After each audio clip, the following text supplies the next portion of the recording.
You know, you need a sheet for the song? You're okay. Yeah, he's advancing. Jaya Radha Madhava Kunja Bihari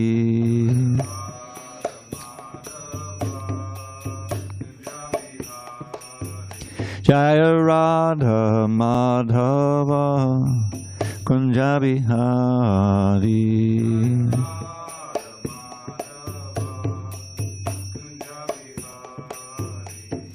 Gopi Janavallabha Girivardhari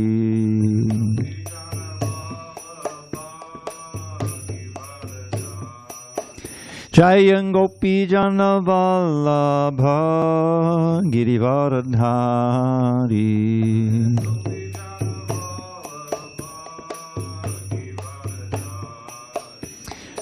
Yashodanandana Bhajana Ranjana Yashodanandana Bhajana Ranjana Yamuna Tiravanachari Yamuna Tiravanachari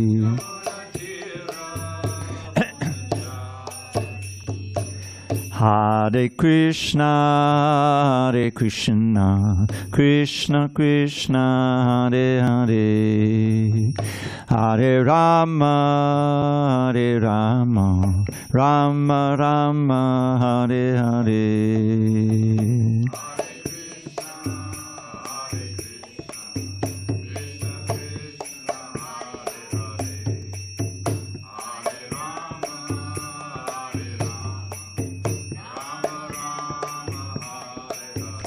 Hare Krishna, Hare Krishna, Krishna Krishna, Hare Hare, Hare Rama, Hare Rama, Rama Rama, Hare Hare.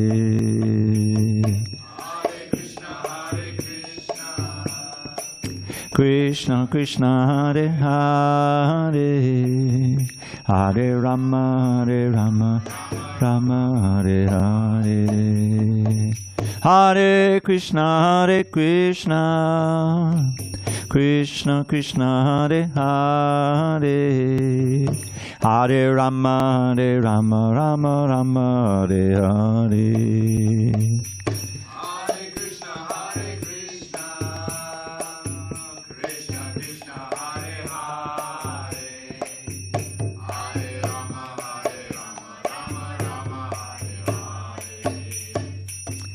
Jaya Radha Madhava Kunja Bihari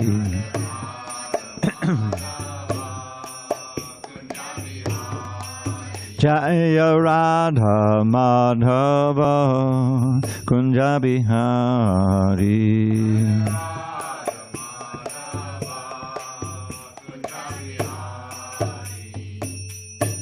Jaya Mr. Paramahamsa Parvajikacharya Ashtotar Shri Srimad, His Divine Grace, Srila A.C. Bhaktivedanta Swami Prabhupada Ki Jai. ISKCON BBT Founder Acharya Srila Prabhupada Ki Jai. Jai Om Vishnupad Paramahamsa Parvajikacharya Ashtotar Shri Srimad, His Divine Grace, Srila Bhakti Siddhanta Saraswati Thakur Ki Jai. Ananda Koti Vaishnavinda Ki Jai. Namacharya Srila Haridas Thakur Ki Jai. Srimad Bhagavad Gita Ki Jai, Samaveda Bhaktivinoda Ki Jai. All glories to the assembled devotees. All glories to the assembled devotees. All glories to the assembled devotees. All glories to Shri Guru and Gauranga. Okay. Om Namo Bhagavate Vasudevaya. Om Namo Bhagavate Vasudevaya. Om Namo Bhagavate Vasudevaya.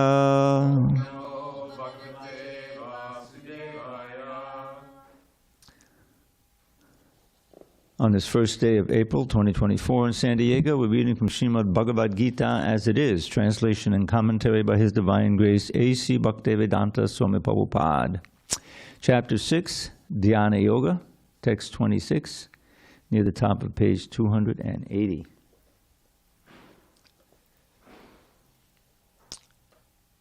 Yato Nishchalati Manas Chanchalam Asthiram Tatas Tato Niyamyaitad Atmani Eva Vashang Nayet Yato Nishchalati Manas Chanchalamastheram Tatastato Niyamyaitad Atmanyeva Vashang Yato Nishchalati Manas Chanchalamastheram Tatastato Niyamyaitad Atmanyeva Vashang Yato Nishchalati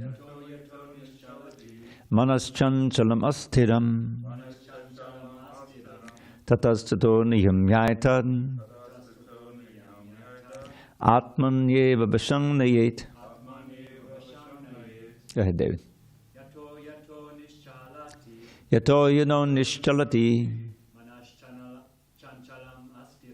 Manas Chanchalam Astiram Tatastato Niyamyaitad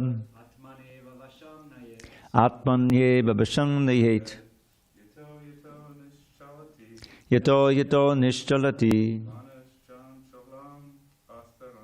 Manas Chanchalam Astiram Tatastato Niyamyaitad Atman Atmanyeva Vashang. Yato Nishchalati Manas Chanchalam Astiram Tatastato Niyamyaitad Atmanyeva Vashang. Anyone online? Yato Nishchalati Yato Nishchalati Manas Chanchalam Astiram Tatastato Niyamyaitad Atmani Eva Vasham Atmanyeva Vashang. Where the words yataha, wherever, Nishchalati becomes verily agitated, Manaha, the mind, Chanchalam, flickering, Astiram, unsteady, Tataha, from there, Niyamya, regulating, Etat, this, Atmani, in the self, Eva, certainly, Vasham, control, Nayet, must bring under. Hare Krishna, welcome. Would you like to stay for class? Yes. Good. Have a seat. If you can't sit on the floor, you can sit on one of those benches. Just take a book with you. We are on page 280. Yeah, sit on the bench. Okay, because we try to keep a little separation. Okay, so translation, text 26. From wherever the mind wanders due to its flickering and unsteady nature, one must certainly withdraw it and bring it back under the control of the self. Purport. The nature of the mind is flickering and unsteady. But a self-realized yogi has to control the mind. The mind should not control him. One who controls the mind and therefore the senses as well is called Goswami or Swami. And one who is controlled by the mind is called Godas, or the servant of the senses. A Goswami knows the standard of sense happiness. In transcendental sense happiness, the senses are engaged in the service of Rishikesha, or the supreme owner of the senses, Krishna. Serving Krishna with purified senses is called Krishna consciousness. That is the way of bringing the senses under full control. What is more, that is the highest perfection of yoga practice. Om Jnana Timirandasya Jnanandana Salakaya Chakshu Unmilitam Mena Tasmai Shri Gurave Namaha. I was born in the darkest of ignorance, but my spiritual master Srila Prabhupada opened my eyes with the torchlight of knowledge. I offer my humble obeisances unto him and all members of Sri Parampara. So before we continue, can you turn the heat on a little bit? Just bring it up to 70. 70? Yeah, shoot for 7. Thanks. So, Krishna is emphasizing, which is perfectly proper in this chapter, because it's Dhyāna-yoga, the yoga of meditation. And this yoga system, if you recall, is called Ashtanga yoga. Ashtanga means 8 limbs or 8 phases. And it begins with yama niyama. Don'ts and do's. Don'ts and do's. Just like we have our 4 regulative principles. We have a similar thing. No intoxication, no illicit sex, no gambling, no meat eating. If you can't do those, then you really can't. You can still practice Krishna consciousness, but it's going to be very difficult to make any advancement. And you'll get to the point where you'll have to embrace those in order to really advance. So those are basic don'ts, and there are others in our discipline, as there are. And for the yogi, it's basically, there are more. There are those basic ones, but there are also don't live in the city.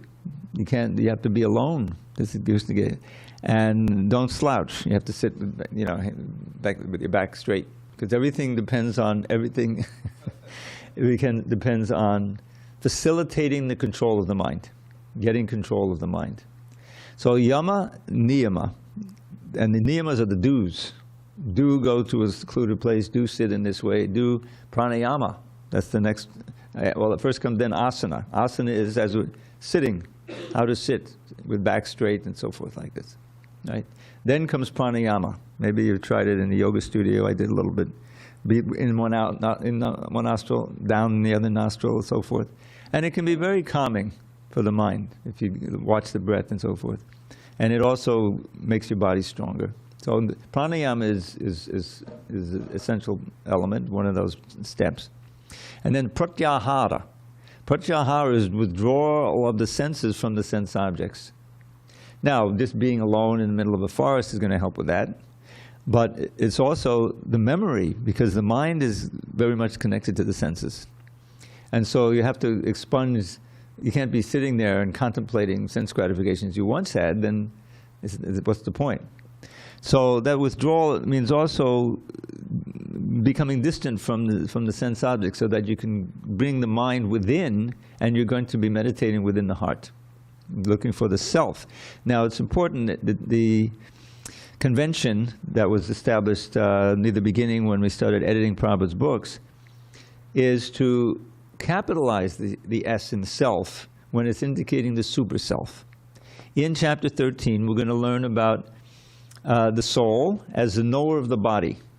If you think about it, the idea is that we are minute particles of like a quantum of consciousness, and the consciousness spreads throughout the body. That's one of the verses. Avinashi tatadvidi yena sarvamidam tatam. That which is spread throughout the body is indestructible. The body itself is destructible, but that's the first lesson: is you don't die when the body dies. Your consciousness goes on as a spirit soul. So pratyahara means withdrawing the senses from the sense objects, and also withdrawing it from the memory of sense gratification in the previous time. That's also important. So when you do that, so you got yama, niyama, asana, pranayama, pratyahara. That's 5 out of the 8. Then comes dharana. Dharana is concentration. The mind is going out, bring it back. The mind is going this way, bring it back to this super soul in the heart. And there's a figure there, 4 arms, so forth. He's dwelling in the heart. So this is the classic meditation of the Ashtanga yogi. And then when you get better and better at that, it's called dhyana. That's the title of the chapter. That's meditation. So you have concentration, meditation, and who knows the last one? Samadhi. Samadhi means absolute full absorption in the object of meditation, which in this case is the Supersoul within. Now, that Supersoul is none other than Krishna, an expansion of Krishna. So let's go back just to, what is the goal of all this? Well, it's interesting. In the morning we have our class, and Prahlad Maharaj is teaching his friends, his classmates.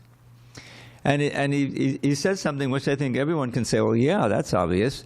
What's the goal? What is our goal, like every day in a life? To maximize your happiness and pleasure and minimize your pain.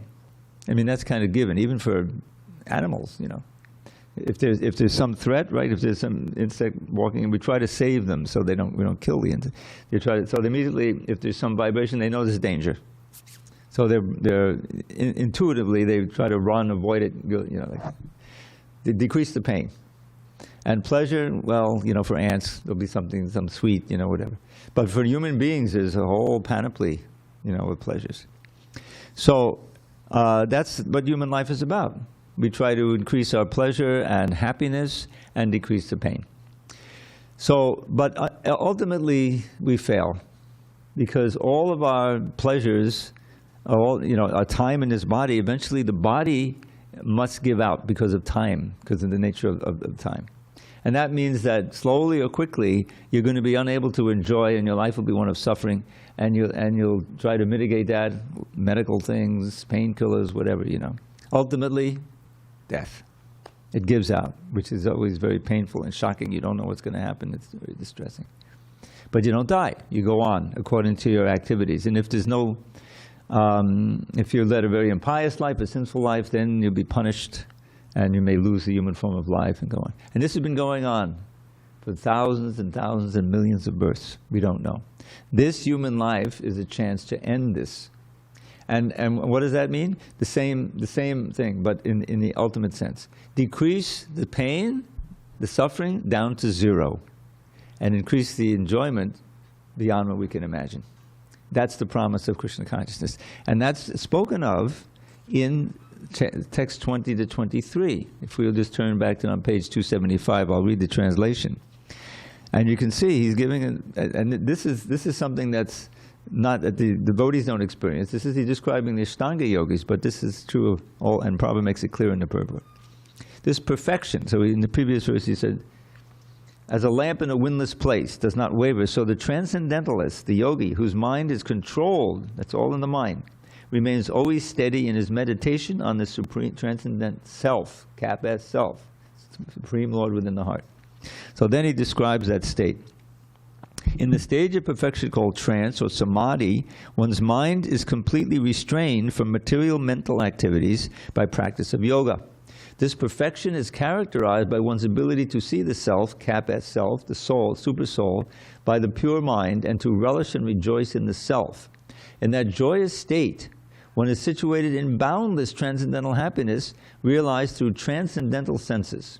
Established thus, one never departs from the truth, and upon gaining this, he thinks there is no greater gain. Being situated in such a position, one is never shaken, even in the midst of the greatest difficulty. This indeed is actual freedom from all miseries arising from material contact. So there you have it, freedom from all misery and experiencing boundless transcendental happiness. Now you will say, well, that's just a pipe dream, you know, it's nice. But no, Krishna is speaking this, and our disciplic succession, the gurus and the disciples who've come down to us, have also explained to us that the pleasure that comes from serving Krishna increases. What does Lord Chaitanya say? Anandam buddhivardhanam. The ocean of transcendental bliss is expanding and flooding this whole world through the process of Harinam Sankirtan, which fixes the mind on Krishna in the form of transcendental sound. We can't do the sitting thing, but we can dance, right? If you're dancing and hearing the mantra and playing the instruments, all of these things help you to fix the mind on the name, on the sound. And we should always remember that if you really want to experience the benefit of the chanting, whether it's your japa meditation in a quiet place early morning, ideally, or Sankirtan, which can be on the street, in a festival down the beach, anytime, you know. Then focus the mind on the sound. consciously hear the name, whether it's your own chanting or the congregational chanting. It may sound like a simple thing, but that it'll be a different experience. Yeah. Is there a latent devotional reading to Patanjali's yoga system, or is it best to consider it a separate thing that is then incorporated within? No, if you read I think it's the purport to those very verses. Prabhupada talks about that. Yeah. The end of the first paragraph. The duality of knowledge and knower is not accepted by the non-dualists. This is the impersonalists. They say we merge, we're all one. But in this verse, transcendental pleasure realized through transcendental senses is accepted, and this is corroborated by Patanjali Muni, the famous exponent of the yoga system.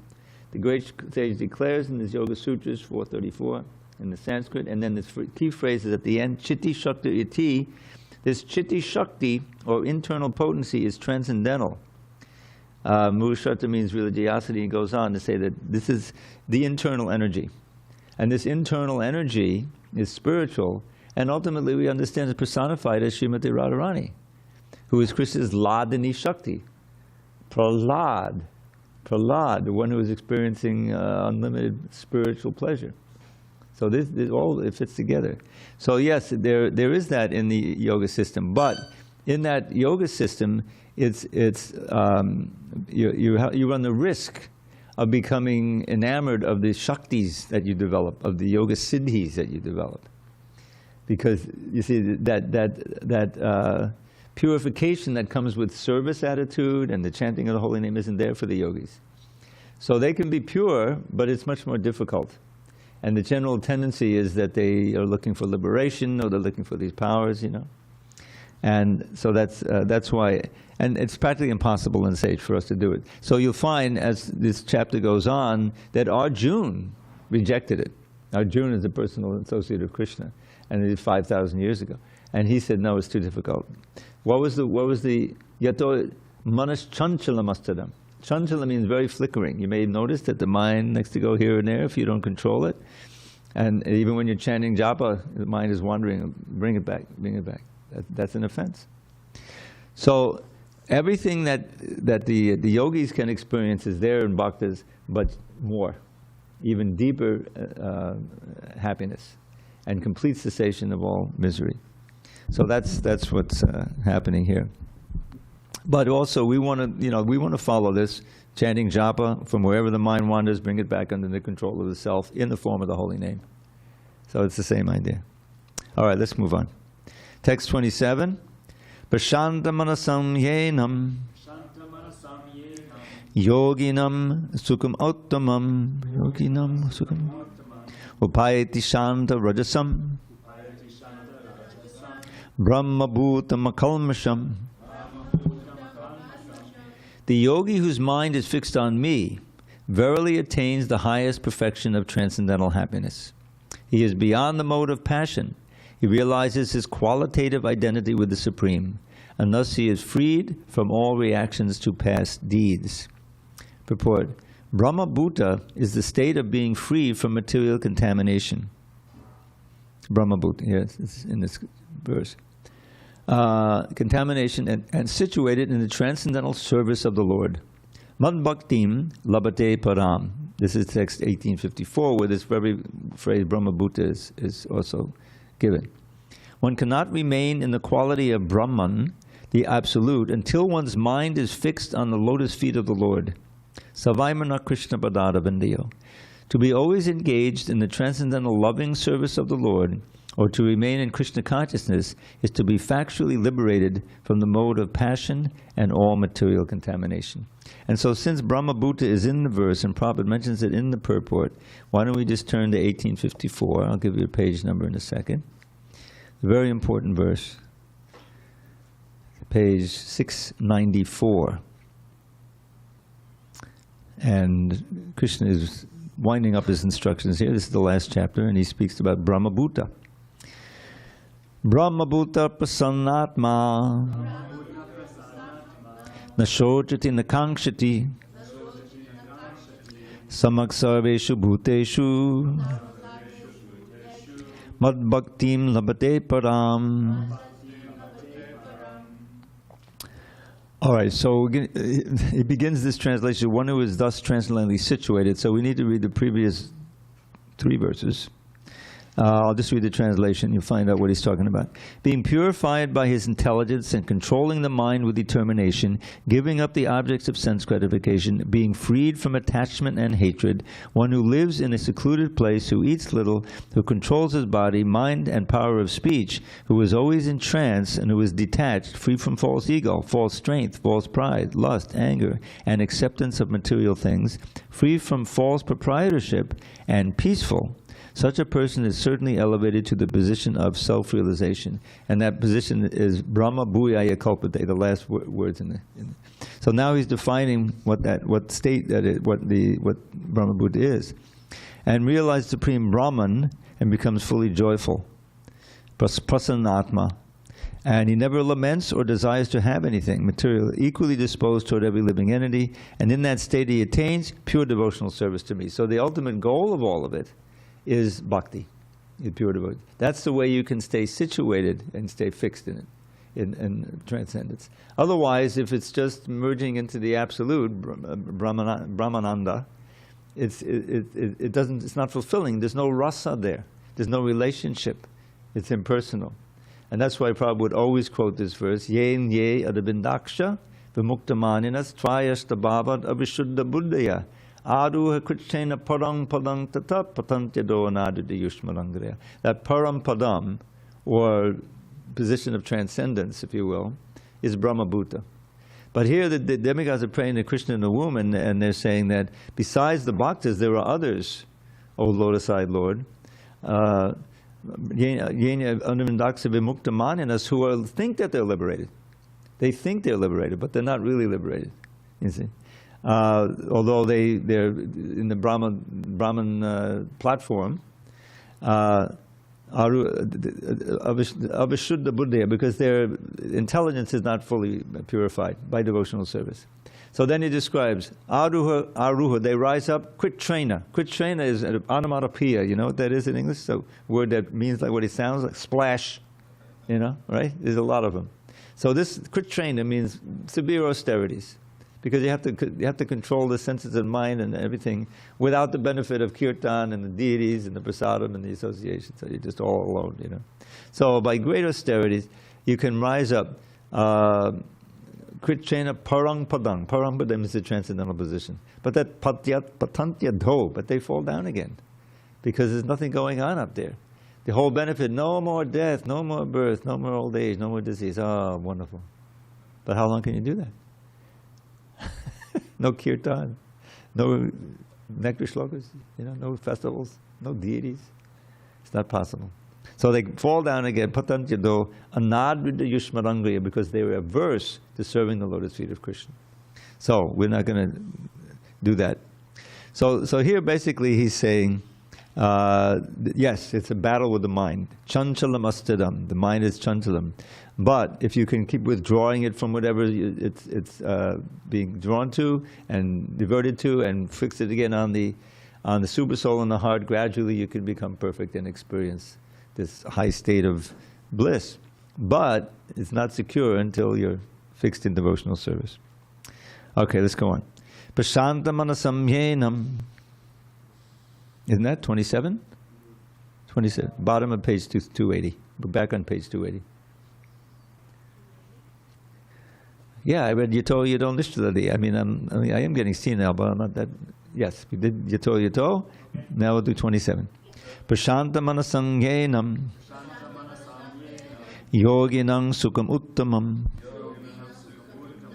upayati shanta rajasam brahma bhuta makalmasham. Okay, I guess we did that one too. That's where we got Brahma Bhuta, right? All right, 28. Yunjanevam sadatmanam yogi vigata kalmashaha sukhena brahma sangsparsham atyantam sukhamashnute. Thus the self-controlled yogi constantly engaged in yoga practice, becomes free from all material contamination and achieves the highest stage of perfect happiness in transcendental loving service to the Lord. Atyantam Sukham, the ultimate happiness. Purport: self-realization means knowing one's constitutional position in relationship to the Supreme. The individual soul is part and parcel of the Supreme, and his position is to render transcendental service to the Lord. This transcendental contact with the Supreme is called Brahma Sangsparsha. Sangsparsha literally means to touch. So Prabhupada always, he brings this all back, of course, ultimately to bhakti, and Krishna will too at the end of the chapter. Because Arjuna pleads inability to perform this process. Okay, so now here's some more descriptions of the state of the advanced yogi, his consciousness. Sarvabhutastam atmanam sarvabhutani chatmani ikshate yoga yuktatma sarvatra samadarshanaha. A true yogi observes me in all beings and also sees every being in me. Indeed, the self-realized person sees me, the same Supreme Lord, everywhere. Purport: a Krishna-conscious yogi is the perfect seer because he sees Krishna, the Supreme, situated in everyone's heart as the Supersoul, or Paramatma. Ishwarak sababhutanam viddesharjuna tishtati. The Lord in his Paramatma feature is situated within both the heart of the dog and that of a Brahman. The perfect yogi knows that the Lord is eternally transcendental and is not materially affected by his presence in either a dog or a Brahman. That is the supreme neutrality of the Lord. The individual soul is also situated in the individual heart, but he is not present in all hearts. That is the distinction between the individual soul and the Supersoul. One who is not factually in the practice of yoga cannot see so clearly. A Krishna-conscious person can see Krishna in the heart of both the believer and the non-believer. In the Smriti, the Sattva Tantra 349, this is confirmed as follows. Atatat vach chamatrit vad atma hi padamo harihi. The Lord, being the source of all beings, is like the mother and the maintainer. As the mother is neutral to all different kinds of children, the Supreme Father or Mother is also. Consequently, the Supersoul is always in every living being. Outwardly also, every living being is situated in the energy of the Lord. As will be explained in the 7th chapter, that's the next chapter, the Lord has primarily two energies, the spiritual or superior and the material or inferior. The living entity, although part of the superior energy, is conditioned by the inferior energy. The living entity is always in the Lord's energy. Every living entity is situated in him in one way or another. The yogi sees equally because he sees that all living entities, although in different situations according to the results of fruitive work, in all circumstances remain the servants of God. While in the material energy, the living entity serves the material senses, and while in the spiritual energy, he serves the Supreme Lord directly. In either case, the living entity is the servant of God. This vision of equality is perfect in a person in Krishna consciousness. So this is a very interesting concept that one way or another we're serving. Just like now, we have to serve the body so much. During the pandemic, everyone became very aware of breathing, isn't it? I mean, generally you don't think much, you have to breathe. But breathing is essential for life. So the body is demanding oxygen, otherwise it can't. So you're serving, right? And of course you get hungry, you have to serve the stomach. And you get married and you have to serve the wife, you have to serve, or the husband, you have to serve the children. So the service is always there. But the question is, what is the result of that service? I call attention to this verse again because it's not just the senses and things that you serve, but you also serve your conceptions. If you believe the world is acting in a certain way, isn't it? And then if I do this, I can make this profit or whatever, Then you're serving that conception. You're acting in a certain way to try to fulfill that. And so, therefore, how to advance. So there's this verse that Lord Chaitanya speaks to Sanatana Goswami in the Chaitanya Charitamrita. I put it into a poem. So he says, how does it start? Oh yes. Kama dinam katina katita palita dhuni deshas. Tesham jata mayana karuna natrapano upashanti. Utsrijaitan atayotapate sampratam lamta buddhis. Tvamayatak shadanamabhahyam mamna yung svatmadase. So this is the critical point that the soul who's searching for self-realization, for peace, for ultimate happiness can come to and realize. And that is, and here's the way it goes, in how many ways have I sought to obey the seductive demands of my wicked desires? They've shown me no mercy, but on I've gone shamelessly trying to quench lust's unquenchable fires. But now I'm rejecting such hellish desires, for my higher intelligence now has awoken. O Krishna, O shelter of fearlessness, please let me serve you with faith that will never be broken. And it's actually, we need to go through that to advance in devotional service. So we recognize that from this lifetime or previous lifetimes, we've cultivated certain desires. Just like I like to point out, advertising. What's the purpose of advertising? They spend so much, these billboards. Sometimes I'd take my walk, and they were just in the process of changing one of these big billboards, the huge truck and the thing that's, thousands of dollars, and they lift it up there and it stays up. They're advertising some lawyers, had an accident. Oh, we can help you, So, what's the purpose of advertising? To implant a desire in your heart, right? So much advertising for food, different that's for the food. So they know you're going to get hungry. So they try to attract you with a certain cookie or Doritos or whatever it may be, right? And it often works. The desire is planted, and then you forget about it.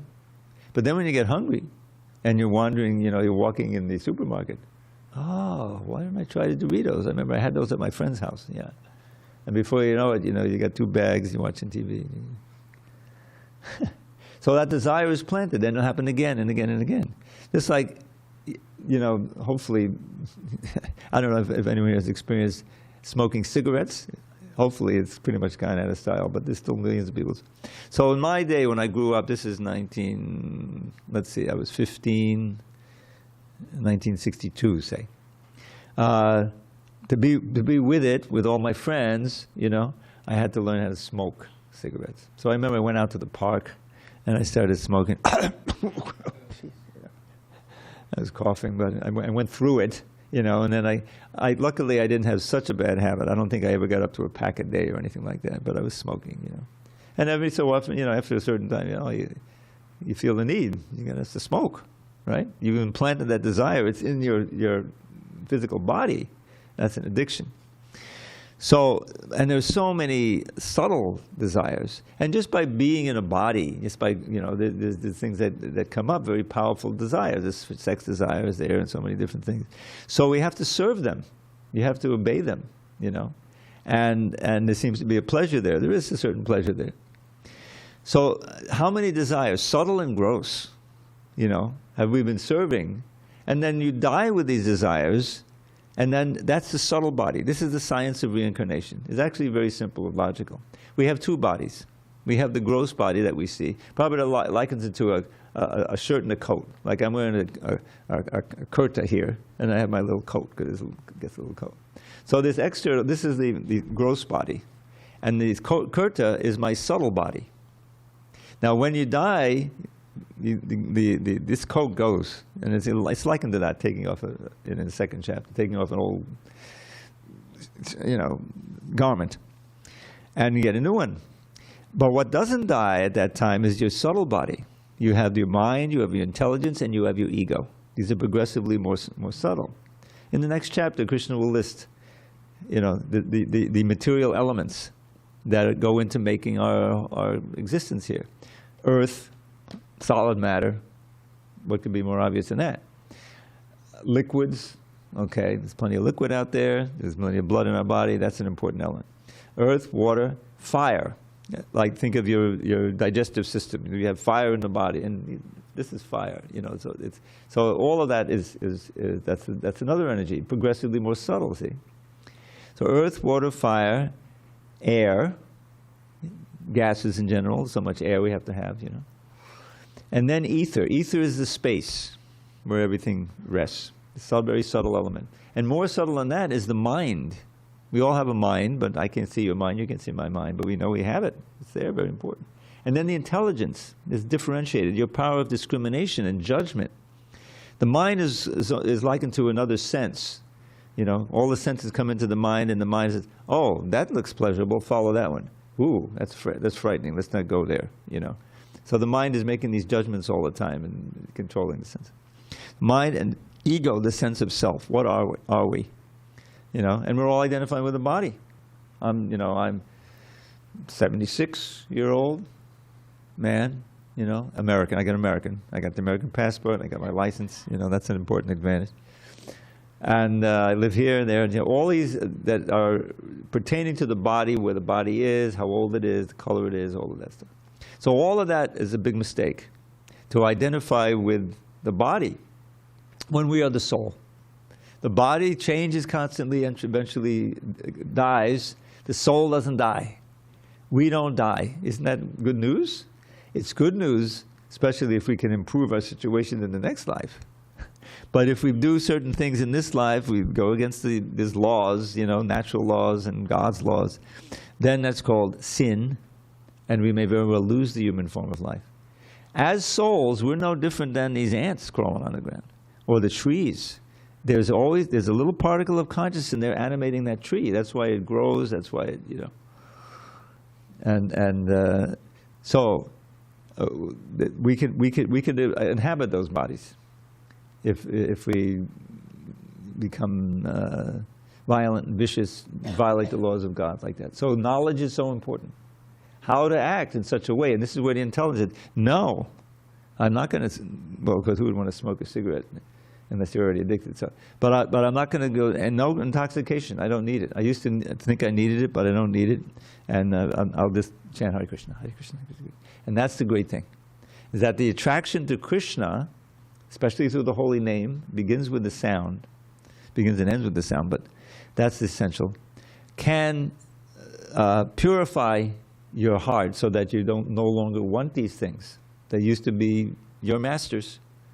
I got to go here, I got to do that, I got to do this, No, I don't have to. And that's what this devotee is saying. This maybe Madhavendra Puri wrote this verse, we're not sure. In how many ways have I sought to obey the seductive demands of my wicked desires? Life after life. I didn't know any better. But when we come in touch with this philosophy, there is another way of living. So you still have to serve, but it's serving out of love. It's not serving out of coercion or degradation.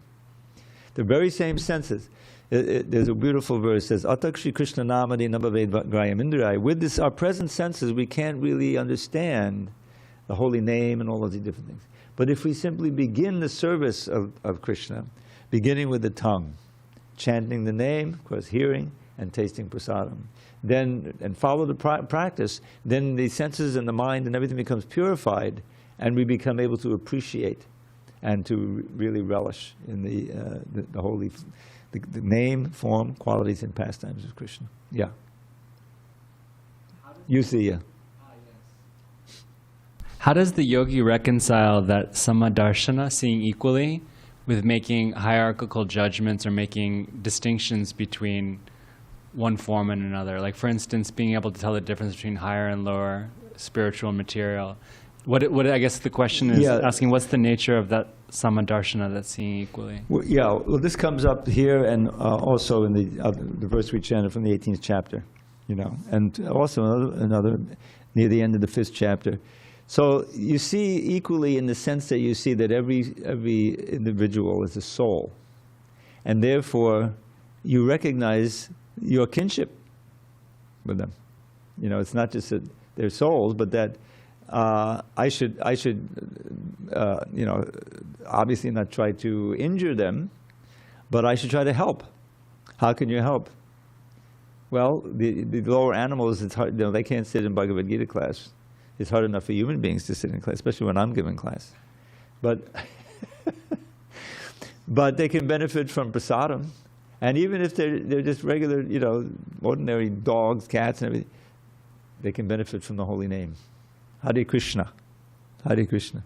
So you try to, give, like I always liked, we had a cat out here. I like to tell the story of the cat. They gave the cat the name Narada Muni. I said, no, you can't. Narada Muni is such an exalted soul. But he was Narada Muni. I couldn't, shake him. It was a little, orange cat. And he would always come around at breakfast time. And of course, he was looking for some milk. So I would give him on a leaf, a tablespoon of kheer, condensed milk that they make, it's Mahaprasad. And in getting into the kheer, he loved the kheer. Became very attracted to the kheer. He's getting Mahaprasadam. That's offered to Krishna, very purifying. Very fortunate cat. So in this way you can see, as whatever way is possible, to just see, don't try to do any harm to the animals. See them as, brethren, if you will. But they're going through their lower birth. And if somehow or other, they come to the human form of life, and then they're exposed to a devotee, or that Hare Krishna they heard when they were a cat, fructifies, and they're, whatever. So it's just a way of seeing. But you don't deal with them. Just like, you don't embrace the lion. Oh, he's, no, the lion will eat you. You have to deal with them as they are. And if they attack you with sharp objects, then you're, according to the Manusamhita, you can kill them. So one time Prabhupada was in India, and there was a swarm in Mayapur, there were a lot of mosquitoes at a certain point. And he was getting his massage, and the mosquitoes were coming. So his servant said, Prabhupada, can I get them? He said, yes, because they're attacking with a sharp object. So, and as they attack, and you send them to the next body, you chant Hare Krishna, Krishna, Hare Krishna, Krishna, Krishna. So that happens. But the point is that you see differently. You're seeing everything in relation to Krishna, and that way you're never separated from Krishna. All right, so I have a little time now. I wanted to do something a little different. So we'll pick up with, is it 30? Yes. Okay, so we'll do 30 tomorrow. But I wanted to end with a couple of poems. And I brought my other iPad, my old iPad, is an ancient thing.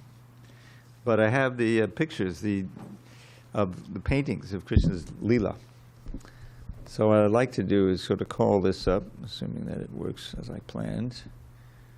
And there it is. Okay. No. And I know this maybe not be ideal, but you'll get an idea. And there's three poems I wrote, and they're on the basis of these illustrations. So I'm going to show you the illustration, and then maybe you can hand it, Chad, when you come up and you can show you one. So the idea is you just keep this in your mind, this illustration. This is Krishna entering this forest at the beginning of the day. What happened? What did you do? Oh, no. Yeah, try not to touch the screen. The screen is the whole thing. It's iPad touch. Ah. Okay, just around the edges. Oh, there you go. So I remembered I was there when Muralidhar was painting this painting in Brooklyn in 1973, and I used to chant my japa in front of this painting. See that? Krishna's entering the forest with his friends and he's blowing the flute, Okay, so here's the poem that goes with that painting. With lovely peacock plume upon his head, and fragrant flower placed upon each ear, he enters Braja's woods with graceful tread, a handsome dancing actor without peer. His golden yellow raiment brightly glows, his splendid garland reaches to his knees, and from his luscious lips the nectar flows and fills his flute with charming melodies. As Krishna thus begins his blissful day, with cowherd friends who sing his glory sweet, he beautifies Vrindavan's forest way with fine impressions of his lotus feet. So then they go out of the village, and they're free. And so Krishna starts running with Balaram along the river. This is the Yamuna River, and there's all his friends and his cows. This is the next step. Now they're really free from Huh? I'm not sure. The day is just starting, you know, and they're all excited. How would you like to have a job where your job was to play all day and you got paid? That's Krishna's world. Well, let's just get back to guided. Okay, so here's so Krishna says, "Let's go," said Krishna, "don't delay at all." And he and Balaram began to run ahead of all their coward friends who called, "Oh Krishna, Rama, let us join the fun." And off they ran to Braja's forest haunts, to play in every bower, grove and sward. The boys would tease their friend with playful taunts, forgetting his position as the Lord. Shri Krishna is inviting us as well to join him in his pastimes, which enthrall. The wise heed Krishna when they hear him tell, "Let's go, my friends, do not delay at all." Okay, perfect. So now the final one, they're deep in the forest, and Krishna engages in one of his favorite pastimes, which is swinging from the boughs. So here's another one. Okay. He's swinging from the boughs, and there's a couple of his friends, and you see what he's saying. He's saying, "Let's just see how wonderful this Vrindavan is." You see? Look like fun? See how expert these artists were. Yeah. Prabhupada loved the art. When he would see the paintings, he would see windows to the spiritual world. He called them windows to the spiritual world. Okay. So then Krishna is speaking to his friends, and he says, "O Ujjvala, Sri Dhamma Bhadrasain, just see Vrindavan's bountiful delights. The peacock's dance, the songbird's sweet refrain, the lakes and hills and other scenic sights. All these make this the best place on the earth for us to play all day and herd the cows. Thus Krishna, in the mood of sportive mirth, enthused his friends by swinging from the bell." I forgot the first stanza. "For Krishna and his multitude of friends, a festival of joy each day would bring. A special thrill in Braja's forest glens was riding with him high upon a swing. O Ujjvala, Sri Dhamma Bhadrasain, just see Vrindavan's bountiful delights. The peacock's dance, the songbird's sweet refrain, the lakes and hills and other scenic sights. All these make this the best place on the earth for us to play all day and herd the cows. Thus Krishna, in the mood of sportive mirth, enthused his friends while swinging from the boughs." So that's our little poetry presentation.